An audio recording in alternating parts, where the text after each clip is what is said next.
Graça e paz, irmãos. Amém? Manhã maravilhosa.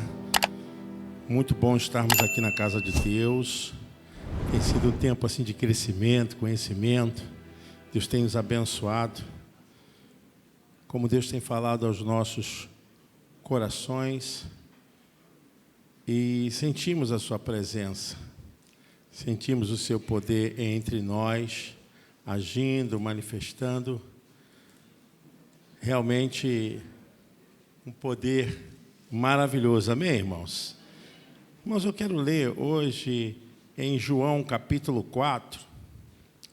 É uma história que nós já conhecemos, mas vamos aqui relembrar esse texto maravilhoso. João capítulo 4,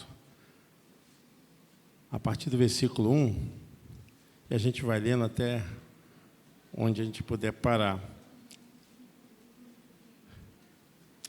E quando o Senhor veio a saber que os fariseus tinham ouvido que Jesus fazia e batizava mais discípulos do que João, ainda que Jesus mesmo não batizava, mas os seus discípulos, deixou a Judéia, foi outra vez para a Galiléia, e era-lhe necessário passar por Samaria. Foi, pois, a uma cidade de Samaria, chamada Sicar, junto da herdade de Jacó, tinha dado a seu filho José. E estava ali a fonte de Jacó. Jesus, pois, cansado do caminho, assentou-se assim junto da fonte. Era isso quase a hora sexta. Veio uma mulher de Samaria tirar água. Disse-lhe Jesus: dá-me de beber. Porque os seus discípulos tinham ido à cidade comprar comida. Disse-lhe, pois, a mulher samaritana: como, sendo tu judeu, me pedes de beber a mim, que sou mulher samaritana? Porque os judeus não se comunicam com os samaritanos. Jesus respondeu e disse-lhe: se tu conheceras o dom de Deus e quem é o que te diz, dá-me de beber, tu lhe pedirias e ele te daria a água viva.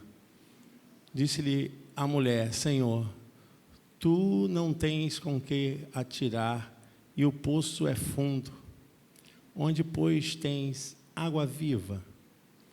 És tu maior do que Jacó, o nosso pai, que nos deu o poço, bebendo ele próprio e os seus filhos e o seu gado? Jesus respondeu e disse: qualquer que beber desta água tornará a ter sede.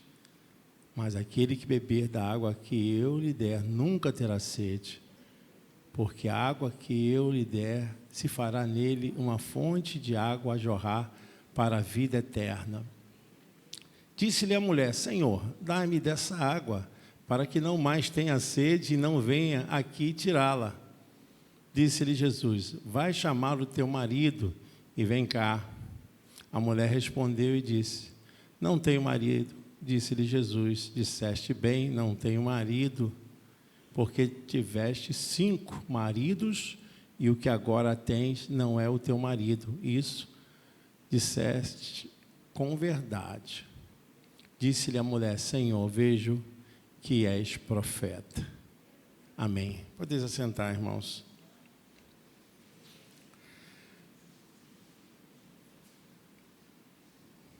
Nós estamos diante de um texto que evoca a grandeza de Deus, cria verdadeiramente uma imagem de um Deus que está acima de todos os problemas, de todos os casos mais terríveis e principalmente dos conflitos étnicos, religiosos.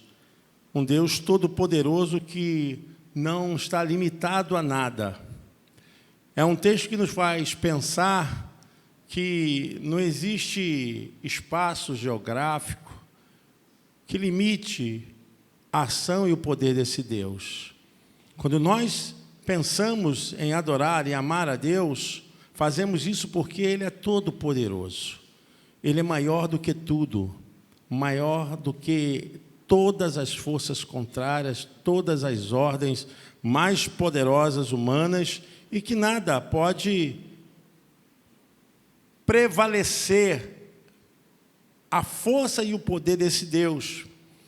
Esse texto nos faz pensar aqui como Deus age, como Deus é poderoso, e ninguém pode detê-lo. É um caso cultural, um caso histórico, esse texto, porque relata um problema aqui que estava lá atrás, de cometimentos, quando houve a divisão do reino de Israel, e fala a respeito de cismas e rixas que existiam entre judeus puros e judeus não puros, né, os mestiços, considerados, então, para os judeus puros um problema. E esses que estavam agora na Assíria não tinham uma visão a respeito daqueles que estavam em Jerusalém.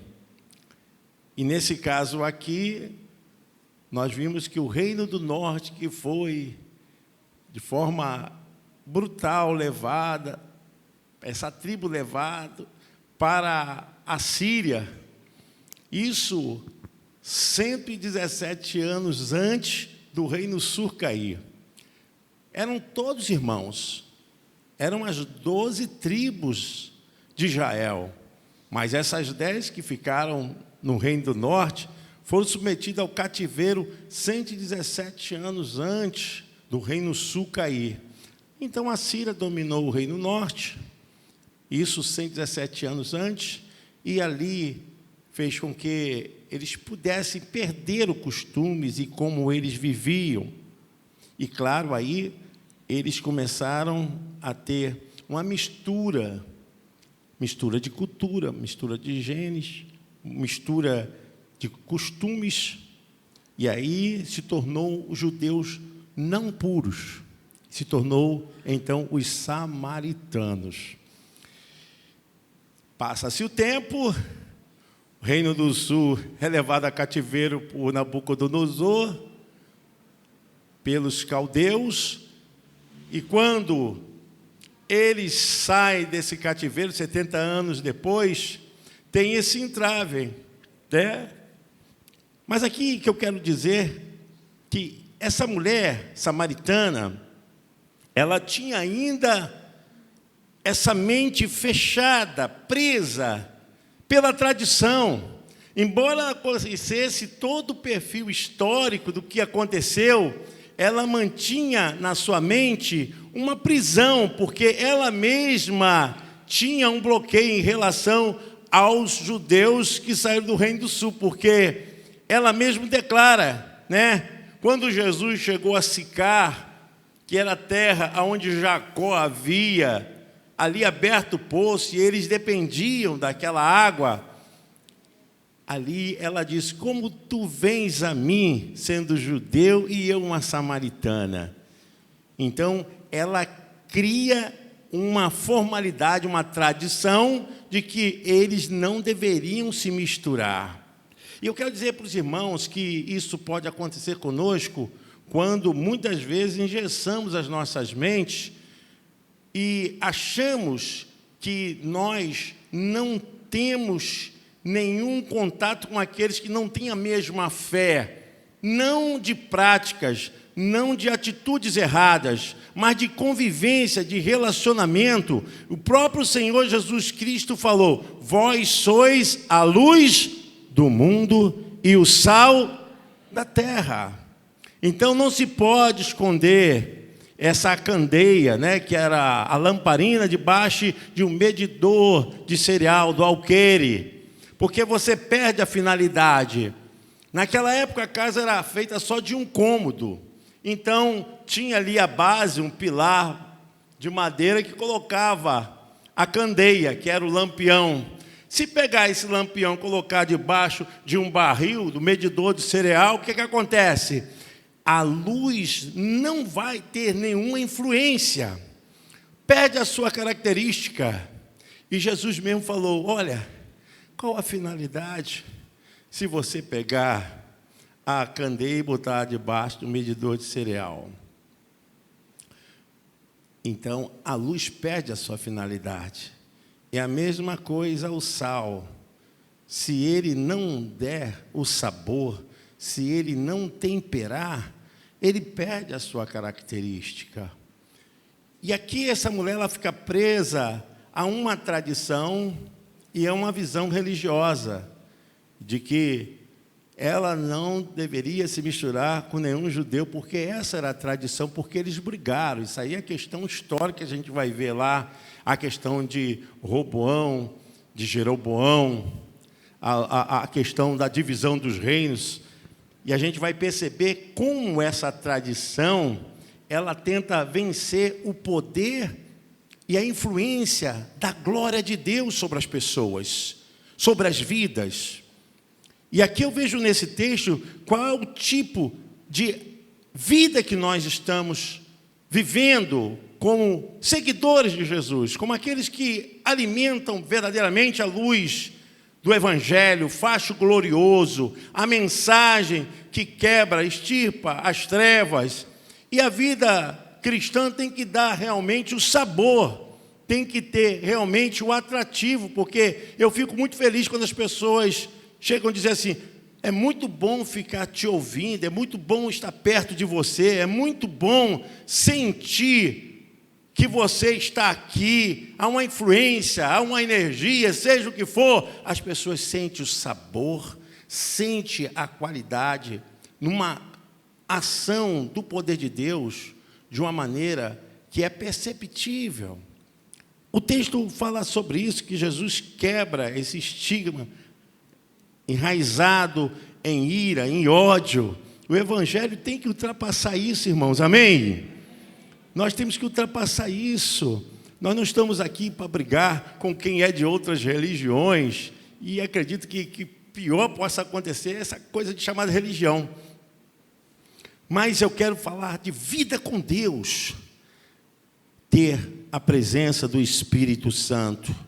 A Bíblia fala então que Jesus, ele vai até aquela cidade, chega ali, ele é indagado, porque ele não poderia jamais se aproximar de um samaritano, e se tratando agora de uma mulher que carregava na sua vida vários problemas relacionados a casamentos fracassados, a casamentos que não deram certo, e Jesus se aproxima dessa mulher e pede ela que pudesse dar água para beber.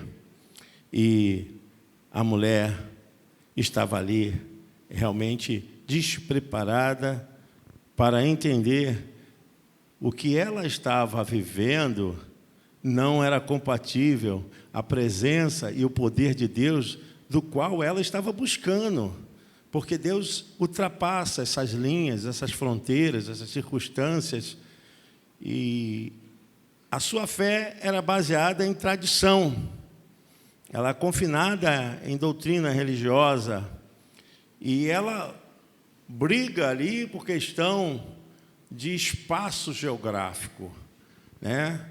Você não pode vir para cá, nem nós irmos para lá. E tinha discussão, porque quando o povo de Deus fez essa racha de divisão geográfica, eles começaram a determinar que aquele lugar Deus habitava, naquele outro lugar Deus não habitava. Então ficava uma briga muito grande, porque eles achavam que o Deus de Samaria agora era aqueles que estavam na região do norte. O Deus de Israel era que estava na região sul, em Jerusalém. Então, eles achavam que Deus estava preso a tempo e espaço físico. E Deus não está preso a nada, irmãos. Às vezes a gente fala assim: porque aquela tal igreja, o poder, é aquela tal igreja. Irmãos, isso é ilusão, não existe. Deus não habita em paredes. Deus não habita em templos feitos por mãos humanas. Deus habita em nós. Deus habita em nós. Ah, pastor, então nós não devemos ter igreja? Temos igreja porque é um local especial, específico, justamente para esse momento, nos congregarmos. E aqui ensinarmos, aqui sermos edificados, aqui sermos trabalhados, porque somos igreja quando estamos reunidos. Quando estamos separados, eu vou para a minha casa, você vai para a sua casa, nós somos templo do Espírito Santo. A igreja é uma assembleia, uma reunião.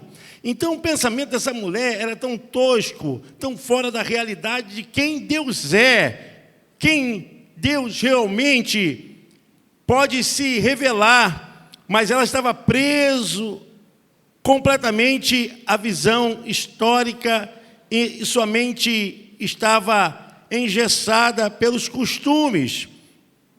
Jesus não viu nada de problema para pedir água para ela, mas ela viu o problema em Jesus pedir água a ela.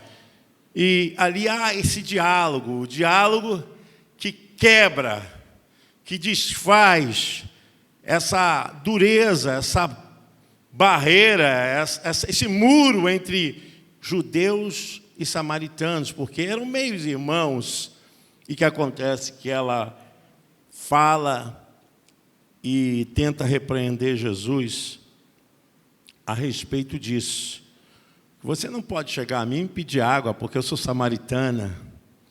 Aí Jesus responde: se tu soubera quem te pede, tu não falaria assim, mas tu pedirias a água da vida. E ela não entende. Não entende. Irmãos, quando a gente está muito preso à religião, a costumes, a gente fica realmente com a mente cheia de resistências, né? A gente provoca logo aquilo que a gente desconhece, a gente quer logo se desfazer. É automático da mente. É uma ação automática de defesa da mente. Aquilo que eu não domino, eu desfaço. Eu não quero. O que aconteceu é que ela falou e não estava entendendo.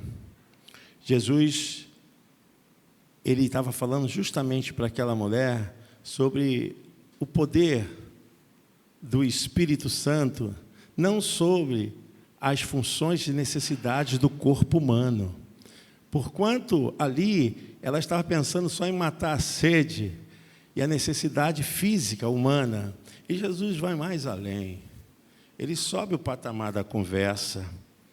Disse, pois, a mulher, versículo 9, como sendo tu judeus me pede de beber a mim, que sou uma mulher samaritana? Porque os judeus não se comunicam com os samaritanos.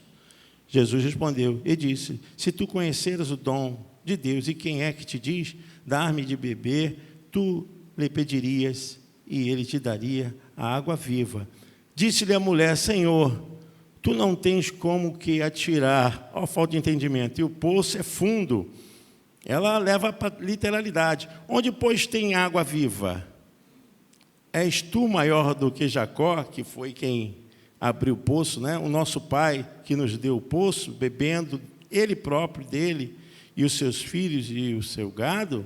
Jesus respondeu e disse, qualquer que beber desta água, tornará a ter sede.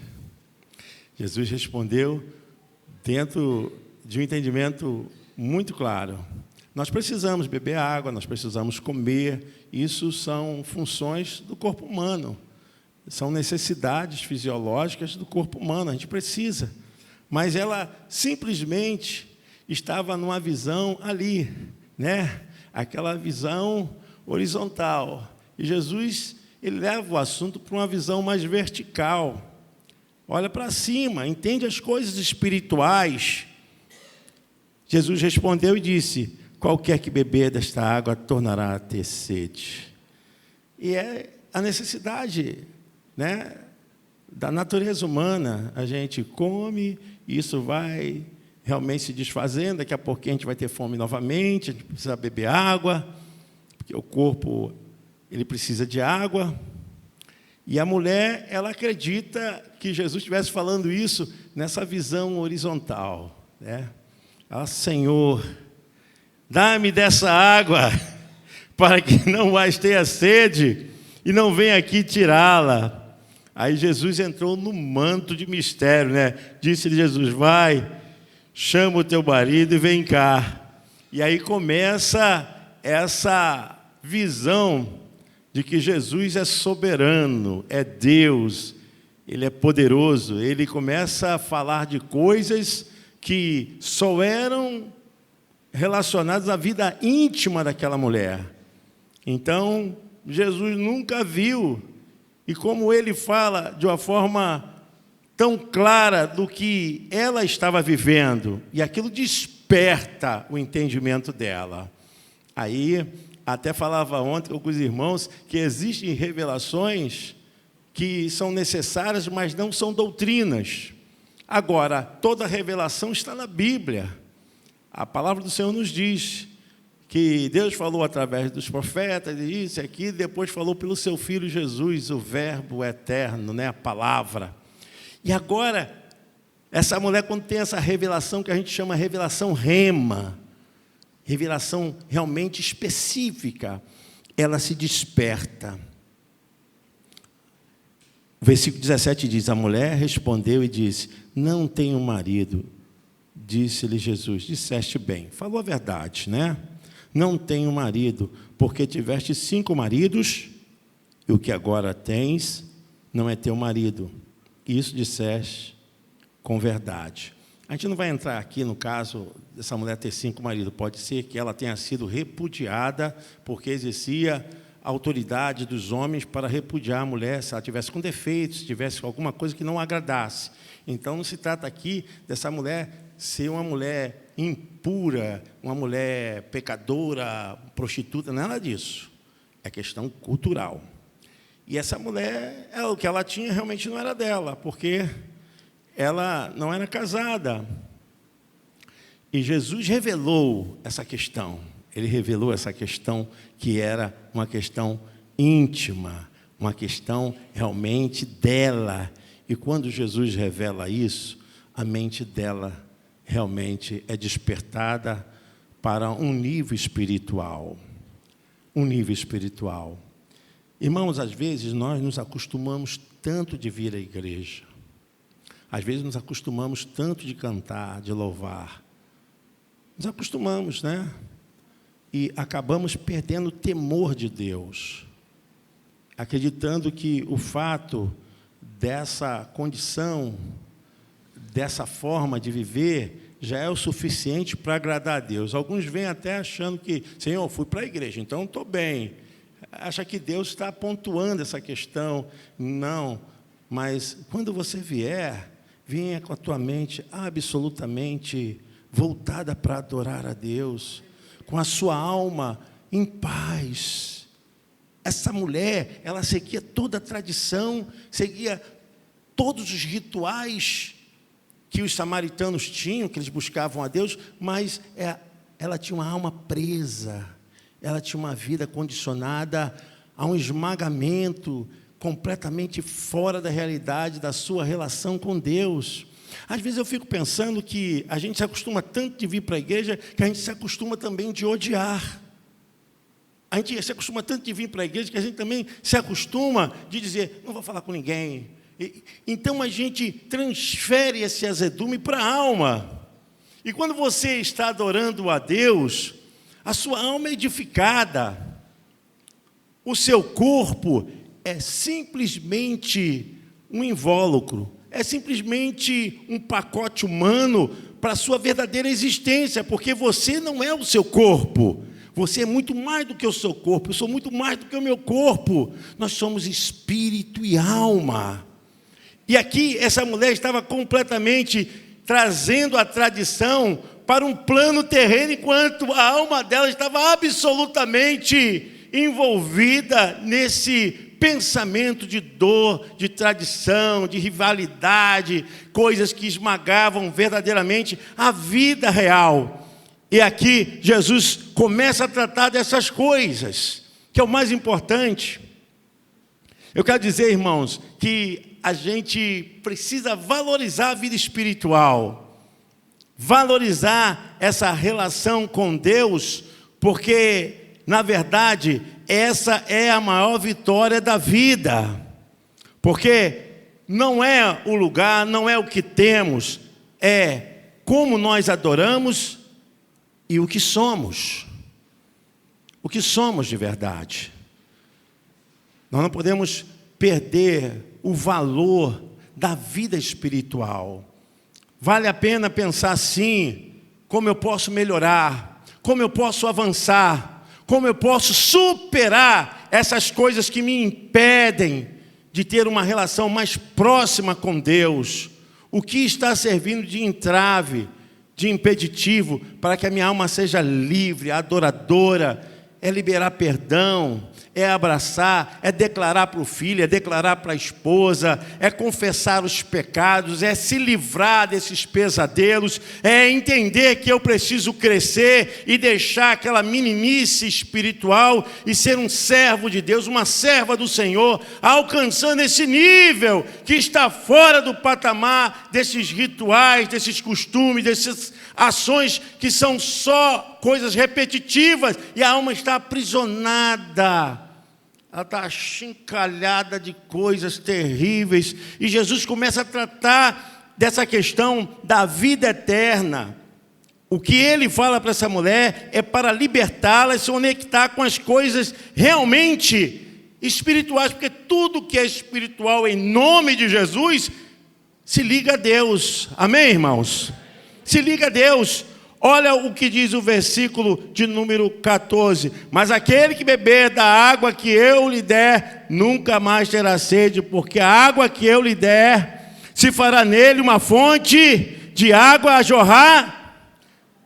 Você pode aplaudir o Senhor?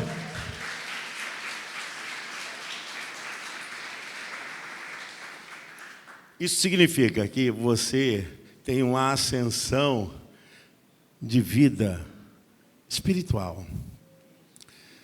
Quando você beber dessa água, que não é água literal, você não fica preso às picuinhas, às coisas de rivalidades, às vezes até coisa de família mesmo, né? Porque quem mora em quintal, com familiares, tem sempre farpinhas daqui, farpinhas de lá. Não deixe isso pegar no teu coração. Não deixe isso tirar a sua verdadeira vida espiritual, a sua relação com Deus. Porque eram todos famílias aqui, mas viviam divididos. Você fala de família, né? E Jesus fala para ela: olha, nós precisamos retirar esse engessamento e entender que Deus tem um plano maior. Aí, quando Jesus revela essa questão que era dela, uma questão muito pessoal, ela vê que Jesus, ele é soberano, que ele consegue estar acima dos tempos e das estações. Que ele revelou uma coisa que jamais poderia saber. Nós não podemos, evidentemente, impedir de beber água, de comer, porque isso é importante para a nossa vida física. Como também precisamos entender, não podemos deixar de beber da fonte para a vida eterna, porque é isso que alimenta a nossa alma. Comida física, água, isso vai para as necessidades do corpo, mas isso jamais vão alimentar a alma. A tradição, os pensamentos com essas picuinhas só alimenta o nível de estrutura do campo físico. Isso não ajuda em nada na alma. Como a gente não pode impedir a pessoa de se alimentar, beber água e comer, nós também precisamos entender que precisamos beber da fonte da água que jorra para a vida eterna. Porque é através do poder da palavra de Deus que a nossa alma é tocada, a nossa vida é transformada. E isso pode ser algo que, às vezes, o bloqueio é tão forte, tão grande, que as pessoas não percebem. Elas estão vivendo uma vida em Cristo, estão vivendo dentro de uma igreja, mas ainda a alma tem um nível de sede. Tem um nível de sede. A alma precisa beber dessa fonte da água que jorra para a vida eterna. E a gente percebe aqui que essa mulher estava precisando beber. Eu não sei, mas muitas vezes eu vejo pessoas no nível da alma com sede. Qual é o tipo de sede que a sua alma tem necessidade? Qual o nível de sede que a sua vida tem necessidade? Muitos jovens daqui, outros já não estão aqui, no nível da alma tinham sede de necessidade de um abraço. Tá? Talvez tem muitas mulheres aqui que o nível da alma de sede está em um marido dizer: eu te amo. Demonstração que revela algo da alma. Muitos aqui têm um nível de sede, de falta de aceitação. Tem pessoas que têm problemas no nível da alma, que estão dentro da igreja, estão ainda presas a isso, né? Pessoas com uma condição assim, muito voltadas a uma visão muito escravizadora. Por que eu nasci num lar pobre? Por que eu sou dessa cor? Por que eu sou assim? Por que eu sou alto? Por que eu sou baixo? Por que meu nariz é assim, minha orelha é assim?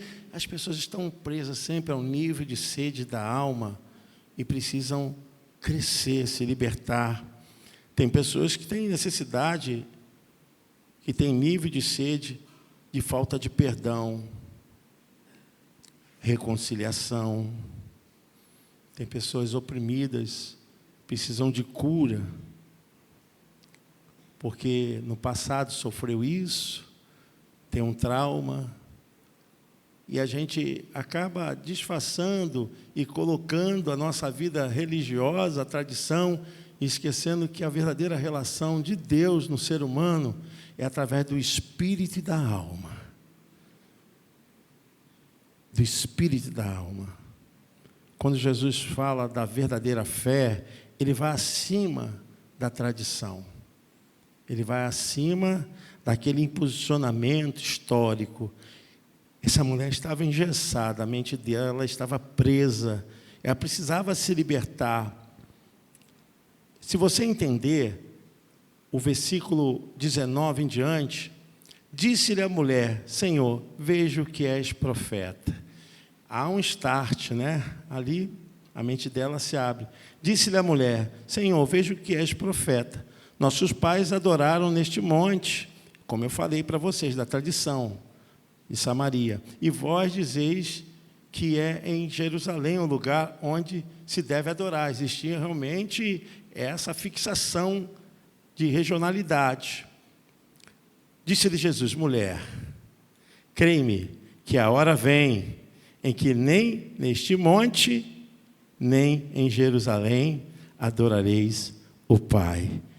Vós adorais o que não sabeis, nós adoramos o que sabemos, porque a salvação vem dos judeus. Mas a hora vem, Jesus está falando aqui da sua morte e ressurreição, e agora é que os verdadeiros adoradores adorarão o Pai em espírito e em verdade, porque o Pai procura a tais que assim o adorem.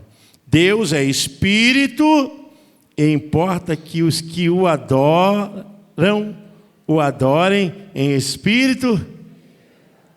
A verdadeira purificação da alma.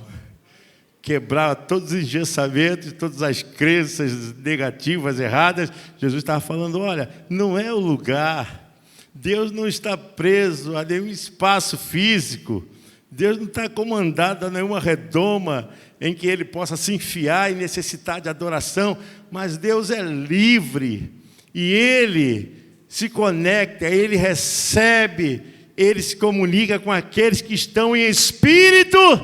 É verdade, é a alma liberta, curada, fora desse aprisionamento, liberando toda a toxicidade, toda essa coisa que contamina a verdadeira fé, que contamina a luz de brilhar. Olha, vou botar debaixo do alqueire a minha lamparina, a minha vida é sal, vou fazer o quê? Eu vou dar sabor. É justamente liberar a sua vida para a verdadeira fé, um relacionamento com Deus, que fale de verdade quem é você, essa libertação. Estamos impregnados de muitas coisas e precisamos crer em Deus na sua totalidade e colocarmos nas mãos do Senhor. Quem somos nós para não liberarmos perdão? Quem somos nós? O próprio Senhor Jesus Cristo, lá em Mateus 6, ele explica: olha, se vocês não perdoardes uns aos outros, vosso Pai também não vos perdoará. E é uma grande verdade, porque o perdão é um padrão dos céus, não é padrão humano. E estava falando verdadeiramente aqui, porque criava-se uma ideia de que existia um lugar para Deus habitar. E Jesus falou: olha, acaba com isso. Ele habita na vida daqueles que estão buscando em espírito e em verdade, com a alma pura. Sabe, você, quando tem a alma pura, você se torna um instrumento de Deus. E desse processo aqui a gente vê como é importante. A mulher saiu dali convertida. Depois disso, ela saiu dali convertida. O versículo 25 diz assim: a mulher disse-lhe: eu sei que o Messias, que se chama Cristo, vem. Quando ele vier, nos anunciará tudo. E ela volta para ali maravilhada, falando agora na sua aldeia o que havia acontecido. E aquela mulher saiu dali com o seu cântaro, com a sua água, envolvida naquela mudança e transformação pelo poder do Espírito de Deus. Eu quero que você entenda que a verdadeira fé é justamente aquela que confessa esse amor, o perdão, a transformação. E seja qual for a tua sede, a alma precisa ser dessedentada. A alma precisa da água que se chama água viva, que jorra para a vida eterna. Muitas vezes nós estamos bebendo e a alma está aprisionada a sentimento e precisa se retroalimentar de coisas, de pensamentos que não dão resultados. Somente o poder de Deus, somente a graça de Deus. Eu quero que você sirva o Senhor Jesus Cristo com toda a sua vida. É tempo de eliminar tudo isso que impede-nos de ter uma vida com Deus. Nós hoje temos um poço, uma fonte de água viva que é inesgotável, que é a presença do Espírito Santo. Nós podemos beber toda hora, em qualquer lugar, na rua, na praça, na condução, no trabalho, em qualquer lugar. O Espírito Santo habita em nós, ele vive em nós, ele trabalha os nossos pensamentos. Nós somos habitação do Espírito Santo. Eu quero que você, em nome de Jesus, pense sobre isso. Qual é a sede da sua alma? O que você precisa fazer para ter mais um relacionamento de aproximação com Deus?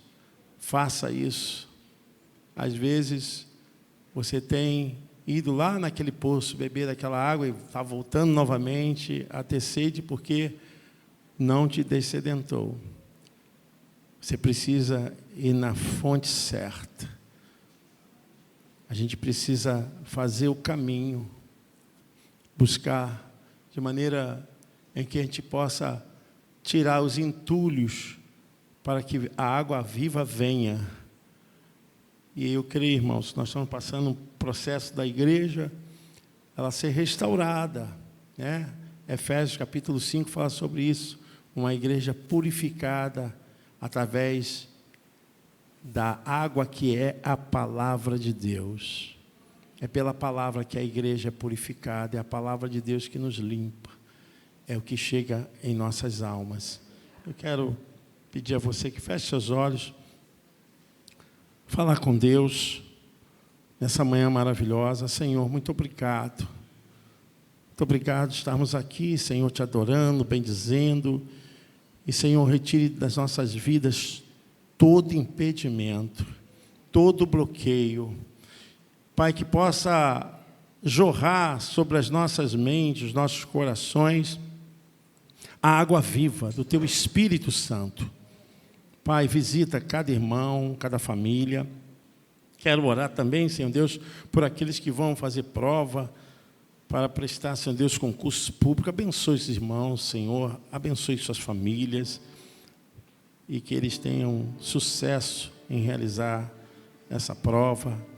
Orar, Senhor Deus, por toda a família da Igreja do Nazareno, todos os dizimistas, todos os colaboradores, porque o que nós fazemos, Senhor Deus, é para nós mesmos e para que aqui possamos ser abençoados através da Tua palavra.